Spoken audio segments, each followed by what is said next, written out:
Hello, and welcome back to Female Founder World, a space where entrepreneurial women learn how to start and grow a business. It's your host, Jasmine, and today I'm speaking with Katya Libin. She's the co-founder and a board member at HeyMama.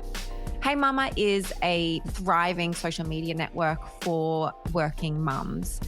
She was the company CEO for a number of years, so she was really integral in kind of building that community from the ground up, which makes her knowledge and this conversation particularly helpful to anyone who understands the value of creating a community around your brand and around your business. Alrighty, let's get into it.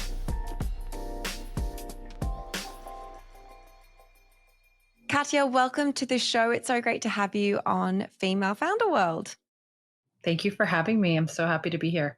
I want to just dive in and I ask kind of everyone who comes on the show the same question. And that is, how would you describe what you're working on? What is kind of the elevator pitch or the introduction that you give people when they ask you to talk about HeyMama? HeyMama is a platform that was created to help women that are growing careers and families.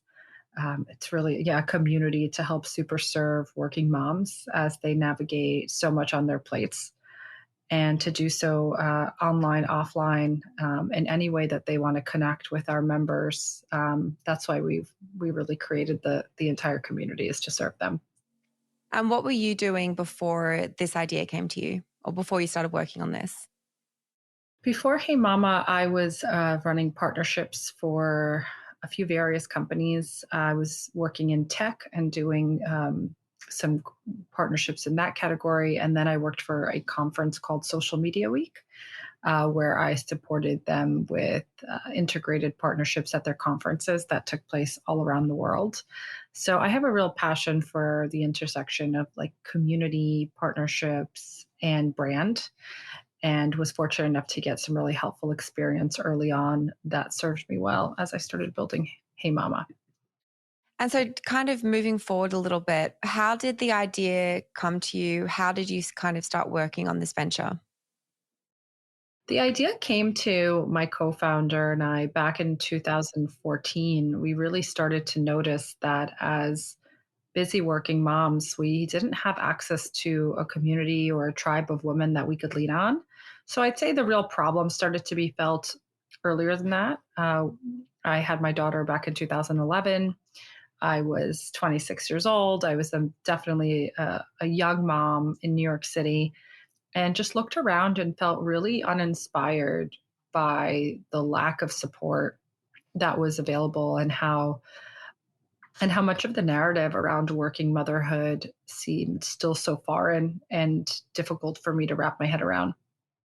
I know that when you guys first started, you were doing a lot of in-person events. And I think that's really interesting how things have just shifted to virtual now. And when I think about building membership-based businesses or subscription-based kind of content businesses, I think digital. And that's been a really big shift. Whereas 2 years ago, when I thought about joining a community, I would think about places I can go in New York. I would go to meetups. I would be doing different kind of like circles around shared interests. How has that shift been received, do you think, by your community? I think that shift was just a necessity, really, for a period of time where we all really didn't have a choice. I'm not sure if we would have made that shift if it wasn't for COVID, because we were such a thriving in-person community. And with COVID, we were all kind of forced to recalibrate and think about how to best show up for our member base. And digital was obviously the way, that was the path. Now in this hybrid world, we're seeing the resurgence of in-person meetups be greater than ever, because people have been so closed off from that sort of connection that there really isn't a direct equal to in person. And digital is fantastic. And I think it's still kind of going to be predominantly the way that people may engage day to day. But even if they join an in real life event a few times a year, that still is going to leave, I think, a very lasting memory of connection in their minds, and is, I think, long term going to still be a part of the focus for HeyMama. I want to kind of in a little bit dive into, the difference between how you kind of structure those virtual events and then what it's like in person to for someone to go to one of yours. But first I want to back up and kind of talk about how you got this off the ground.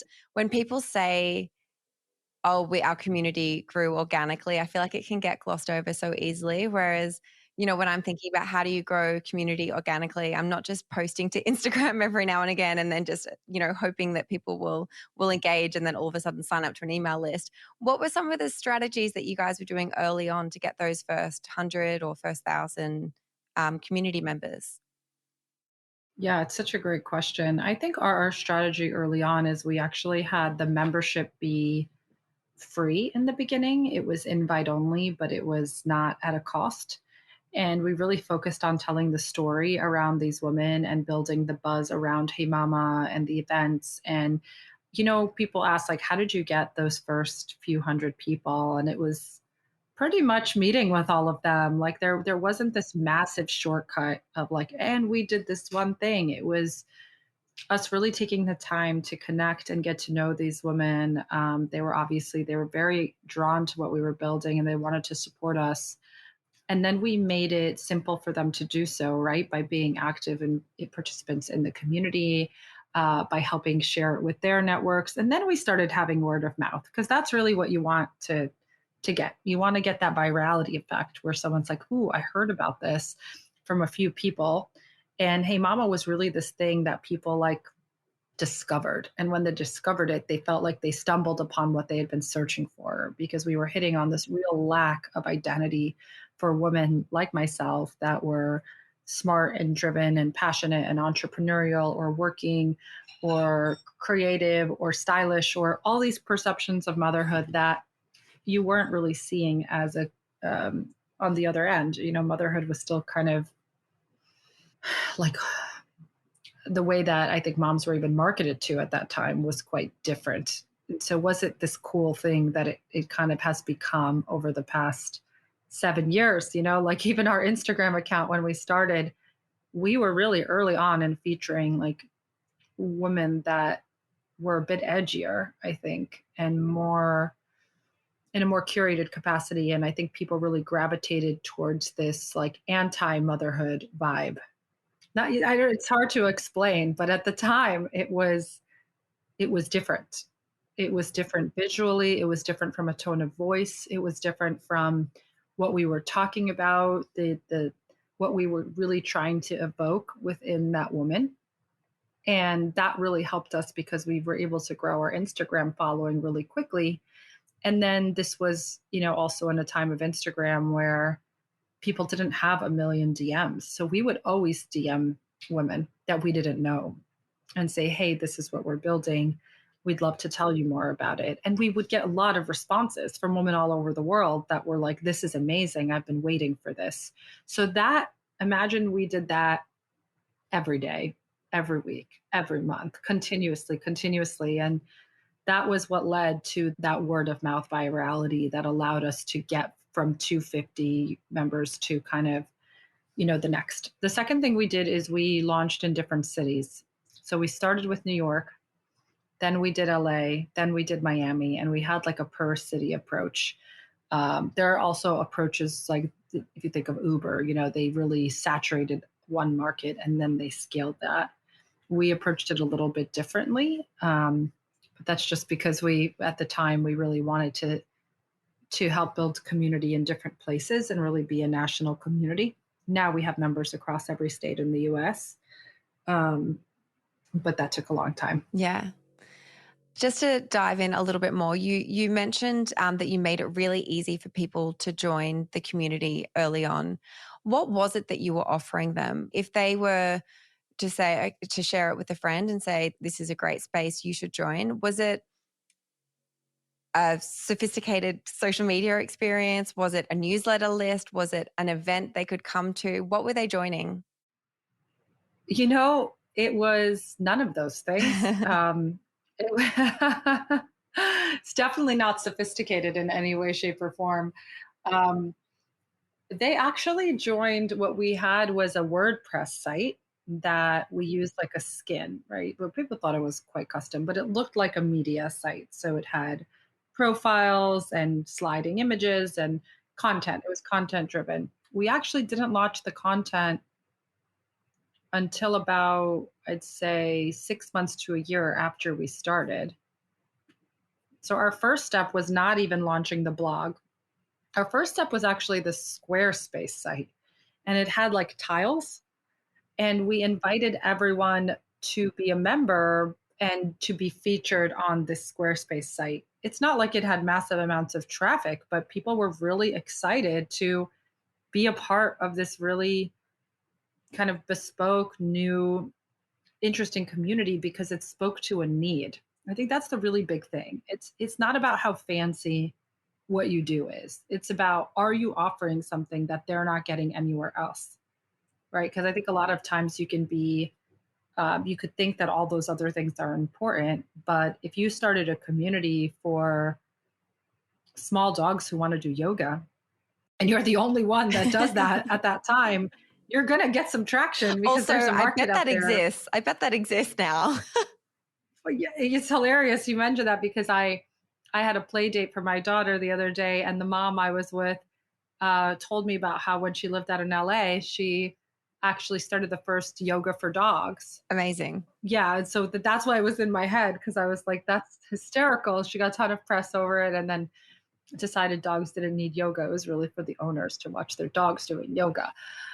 So quickly, she changed gears, but it wasn't that fancy. It did look very polished. I mean, Squarespace is beautiful. We had a lot of I had no relationships, let me preface. I had zero friends. I was like the only mom of my friend group, and I was working in like B2B tech. I was not tapped in. Amory, my co-founder, was a fashion editor. So all of our initial contacts were really from her. And she reached out to a few of her friends and really tried to pull some favors and said, "Hey, like could we just meet with you and tell you about HeyMama? Like, are you even interested in learning about this?" And we took so many people out to breakfast and told them about the concept. I said, we'll support you. I said, can we interview you? Can we feature you on Instagram? And Instagram was really the way that we grew originally because we got to like 10 or 20,000 followers rather quickly. And so that gave us a lot of credibility. And we would DM people and we would do Instagram swaps and kind of a lot of like growth hacking kind of stuff. We would feature them, they would feature us. We would invite them to be a part of Hey Mama. There was no membership. We didn't have a business around it. It was just like, join our community. Let's have conversations that really resonate with this audience. And let's build the demand for what we believe is just a huge underserved community of women that are not being spoken to or connected. And that was that first year or two was a lot of that. So let's talk a little bit now about the business side of things. So once you have built this community, did you always know how you were going to monetize it, or how did that strategy come about? No, not really. When we started the company, it was interesting. We had a few people that were like, why don't you raise money? And the whole concept of raising money around just an idea for us was so foreign. This is why we got so passionate about helping give women access to tools and just to people that do it. I knew barely any entrepreneurs, and Amory didn't either. So I think people forget, they think that everyone just knows all these people of how to do it. But when we started the business with like $1,000 and an Instagram account, we knew no people. We knew very few women that were fundraising successfully. And by that point, the numbers were way smaller. So when someone said you could be the LinkedIn for moms, we're like, amazing. How do we do that? Yeah. Like, how do we become that? like, great. Why would anyone give us money? And now I look back at it and I say, wow, if I had had the confidence that I have now, back then I could have gone out and raised around right away and put together a deck and built the tech way earlier, done things way differently. Probably wouldn't have even worked as well because it was so grassroots and it felt so exclusive and special for people to get invited to be a part of it. That was part of the magic. It wasn't this, big venture backed endeavor. So just to kind of round about into what you were saying on the business side, we didn't have a master strategy from day one. We just knew that there was a huge missed market opportunity, and that as soon as we figured out the right business model, these are the women that we wanted to serve. And the main mission of the company has always really stayed the same.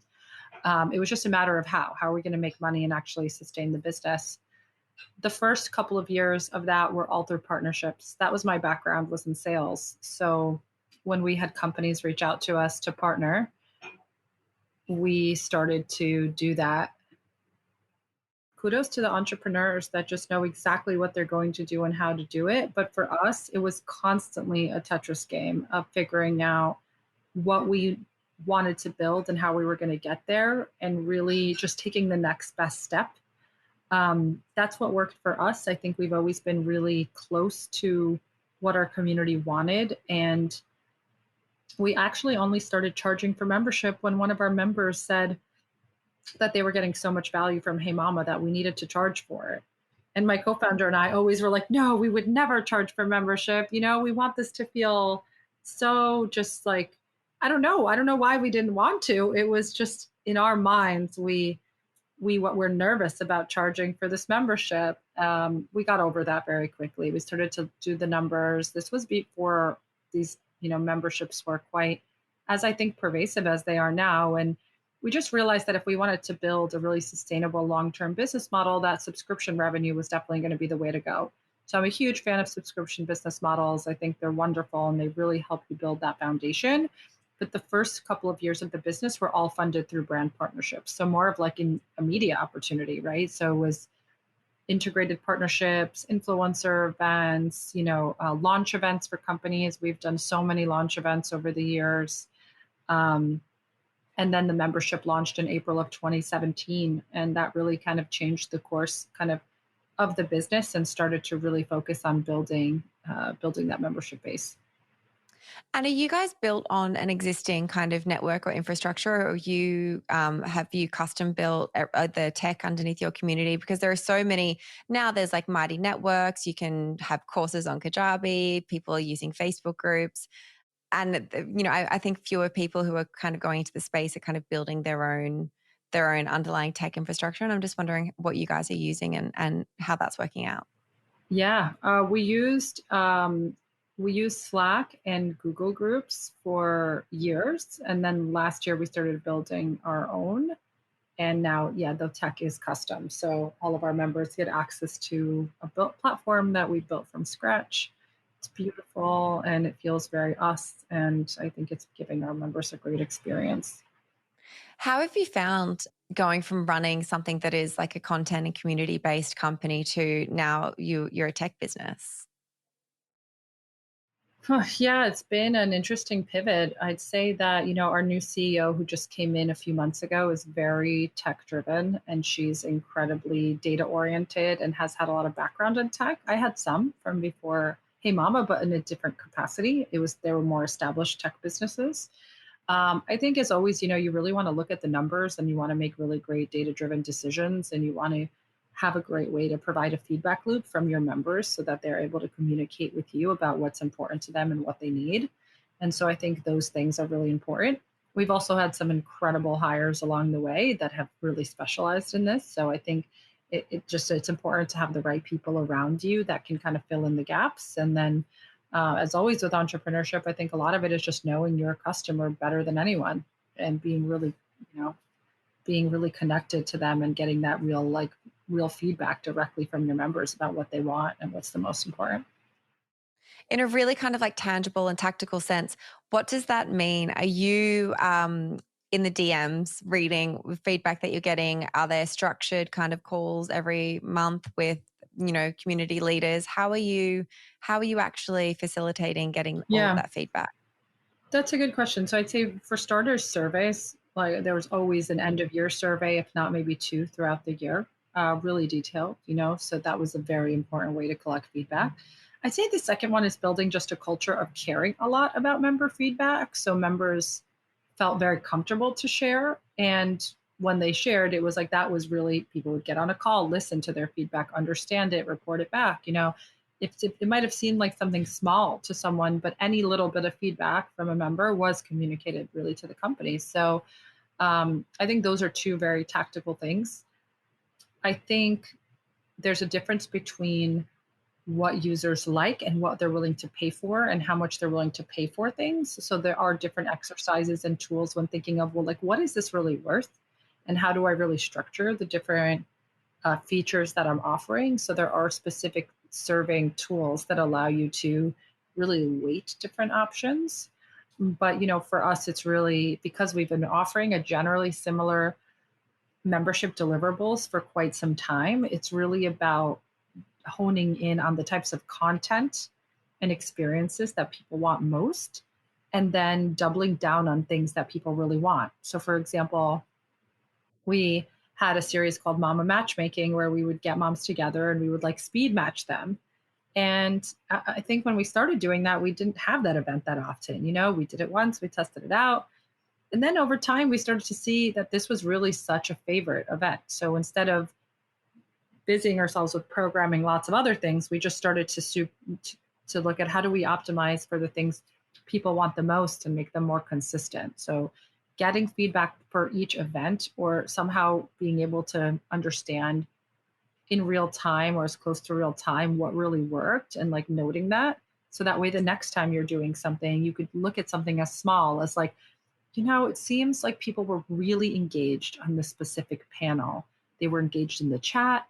They were engaged, later. They were engaged in social. What was that? Was it a great moderator? Was it that we asked people to engage in the chat? Was it that we asked them for feedback after the event? Or was it the topic?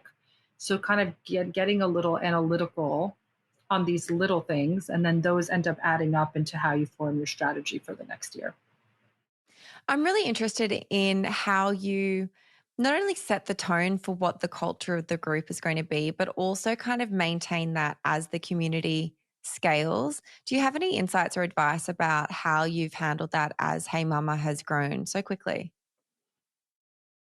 I think it's come down to um, I think it's come down to a lot of our like founding members had a really strong sense for the brand. So they were really able to bring people into the community, refer them, help them get comfortable in the community. Culture is a really tough thing to put your finger on because, especially when you have such a large group of people, you have lots of different perspectives and scenarios. But I think, at least from what I hope, is that kindness has always been super important and just general acceptance in terms of differences in opinions. I think the culture of Hey Mama members has always been to help one another as much as you can. And it's been such a generous community. In fact, I think a lot of women join to help and as opposed to just to ask for help and to kind of set that tone, I think was really important. Um, each city also has like a different vibe, different subgroups of the community have different vibes. So it really is about having an overall community values that you set for your community as early as possible. And then really helping reward good behavior. And if you're seeing something that feels like it's not aligned, then really having policies on how you approach that. It's not perfect. Yeah, community is one of those really like fuzzy things where you know when it's off. And that's kind of, you can sense when things have not gone well, but it's harder to kind of like articulate when things are going well, what's fueling that. As someone who's kind of like inside the group. I wanted to kind of double click on something that you said before, which I thought was really interesting about if you were starting this business now, you would have so much more confidence to go and just raise money and be venture backed and right from the get go. And I'm wondering what it is over the last kind of few years that has given you the confidence. Like, what have you learned? Is it just because now you have experience in building something that's worked that's given you that confidence, or is it more of a internal, innate kind of growth that you've experienced? Yeah, I think it's a combination of both. I mean, I never struggled for confidence. So I was definitely a confident person. I clearly started the company and was like, this is going to be huge. I said that from like day two. So I really believed in it from the very beginning. And I'm such an optimist, and everyone that knows me will tell you that. So that optimism and drive and determination, I think, really served me very well. It continues to in life because I'm always finding the silver lining and just figuring things out to do what the next best step is. But I don't think I can underestimate the lack of insight I had into the whole fundraising landscape. It's such a foreign territory for someone that was in corporate that hadn't started a business. This was my first company. And then when you don't know like how to do something, I think you start feeling scared of it. And that fear either drives you to figure it out or it drives you to delay until you feel like you're ready. In our case, we just felt like we weren't ready. You know, we just said, we're not ready to go out and raise money. We don't even know what we're doing yet. We truly didn't. You know, we had a problem to solve. And we were like detectives figuring out how we were going to solve that problem. And if we figured out how to, make enough money from it that year to just pay ourselves, then that was a huge win for two people that just wanted to really start this business. Obviously, as we started growing, we're like, could this be $1 billion company? Like, could this be the global LinkedIn for moms? Everyone has big dreams and aspirations, but in the first year, it was a lot more survival, research, detective work, figuring it out. 4 years in, one of our advisors finally convinced us to go out and fundraise after we had like already hit over 1 million in revenue. He's like, "You guys really should go out and fundraise." Finally, I said, yeah, I think it's time. We really couldn't have grown, I think, more without a larger access to capital. But I sure as hell held it off for as long as I could, like a root canal. It's like, oh, do I really want to do that? And I remember telling other founders, I had a lot of like limiting beliefs around it, whether it was good for us or whether I wanted to take that step. Once I did the first round, and we did a bridge round after, and I saw what it was like, now I realized that it would have been completely in our ability to do so earlier on, had we had access to the right mentors and the right community. And that's the thing. We didn't have it because we created it. So I think more women now have access to the resources and tools they need. And that's a beautiful thing. Very true. So the last question that I ask everyone who comes on the show, and this kind of ties in nicely with what you were just talking about, it's for a recommendation of a resource, something that's kind of helped you along the way, whether that's in the fundraising process or the community building, or just in kind of upskilling yourself as a leader within your business. And that could be a podcast, a book, someone that you follow, anything that you recommend other people go and engage with if they're kind of following a similar trajectory. Yeah, absolutely. Can I say a few things? Please, more the merrier. Okay, great. So this book, 15, you can't see this book, but I'll tell you about it. 15 Commitments of Conscious Leadership is incredible. It was written by 3 writers that are really leading the way in terms of coaching some of the biggest founders in the world. So their clients include like the co-founder of Asana and, Airbnb and companies like that. So really, really incredible coaching principles that I think I wish I would have had this book earlier, because I would have read it and kept it like a Bible by my bedside. I'm Jewish, so whatever. Kept it next to me close because it's so valuable. The second thing is I love Tim Ferriss. I've always been a huge Tim Ferriss junkie, and I think he just does an incredible job of interviewing pretty transformational leaders that have broken the mold in a specific category and getting deep into the tools and the tips and the resources, just like you, really diving in there. I love that. And I think he's phenomenal. So at the very least, you'll feel a lot smarter after listening to Tim Ferriss.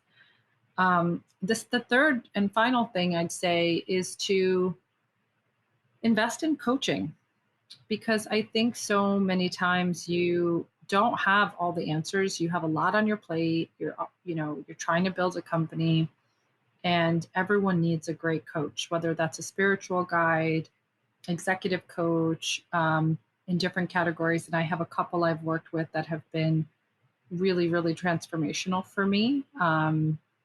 Stephanie Riedliner from Lioness Leadership has been completely just helped me tap into my feminine intuition in a way that I really never could have without her.